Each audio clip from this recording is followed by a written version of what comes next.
Bienvenue au Starter du jour pour bien démarrer sa journée. Aujourd'hui, les projets de Dieu prennent du temps à se réaliser.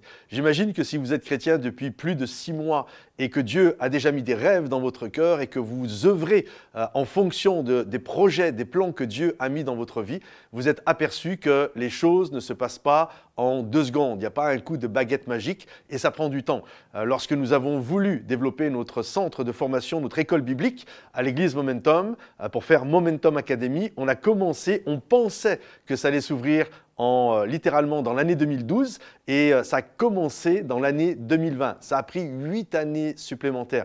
Et je pourrais vous donner une multitude d'exemples comme ça. Il y a pléthore d'exemples où nous pensions que la chose allait arriver là, mais ça a pris beaucoup plus de temps.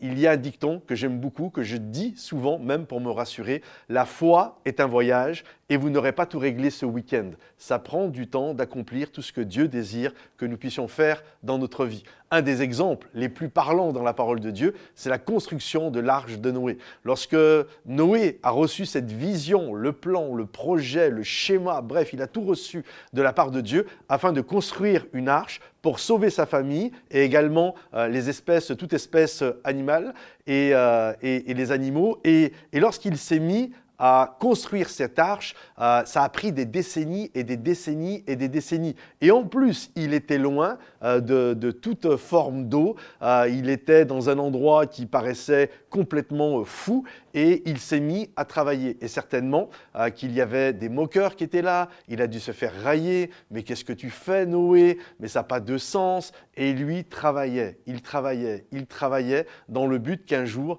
eh bien, il puisse avoir cette arche. Et à un moment donné, la pluie est tombée. Et lorsque la pluie a recouvert toute la surface de la terre, nous voyons que eh bien, Noé a été sauvegardé, lui, sa famille et toutes les espèces d'animaux qui étaient là. Ils ont pu être sauvés du déluge. Et je crois que c'est important de comprendre que les choses ne se font pas en un coup de baguette magique. Parfois, nous parlons et nous claquons des doigts comme si les choses étaient instantanées. Non, ça prend du temps. Pour que l'œuvre de Dieu s'accomplisse dans notre vie, ça prend du temps. Ça a pris du temps pour qu'un Saul de Tarse devienne l'apôtre Paul. Ça a pris du temps pour que Simon devienne l'apôtre Pierre. Bref, ça prend du temps de développer les plans et les projets que Dieu a pour nous. Oui, mais Dieu finit toujours par accomplir et à faire la promesse qu'il nous a communiquée dans notre vie. Alors, je t'encourage aujourd'hui, garde le cap et continue d'avancer. Si ce message t'a béni, pense à le liker, le partager et le commenter. Et on se retrouve très vite. À bientôt. Bye bye.